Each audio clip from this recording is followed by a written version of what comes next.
आज नांदेडमध्ये केंद्रीय गृहमंत्री अमित शहांची सभा, प्रतापराव चिखलीकरांच्या प्रचारासाठी सभेचं आयोजन, फडणवीस, बावनकुळे आणि अशोक चव्हाण उपस्थित राहणार।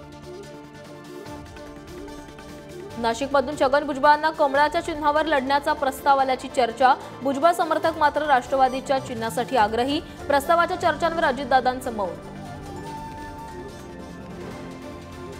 शरद पवारांच्या राष्ट्रवादीत आज एक मोठा नेता प्रवेश करणार, पुण्यात पत्रकार परिषदेनंतर पक्षप्रवेश होणार असल्याची पवारांची माहिती, कोणता मोठा नेता पवारांना साथ देणार याकडे लक्ष।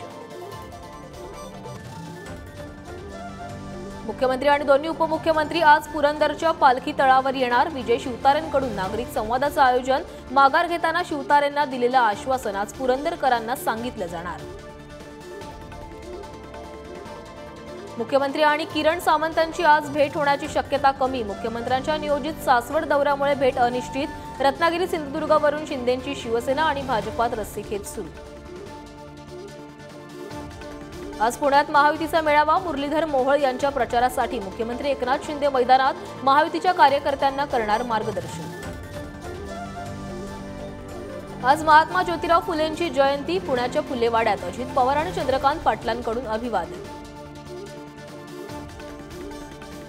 विदर्भात आणखी 2 दिवस अवकाळी पावसासह गारपिटीचा अंदाज, गेल्या 3 दिवसांपासून अमरावतीच्या अनेक भागात पाऊस, घरांसह पिकांचंही मोठं नुकसान।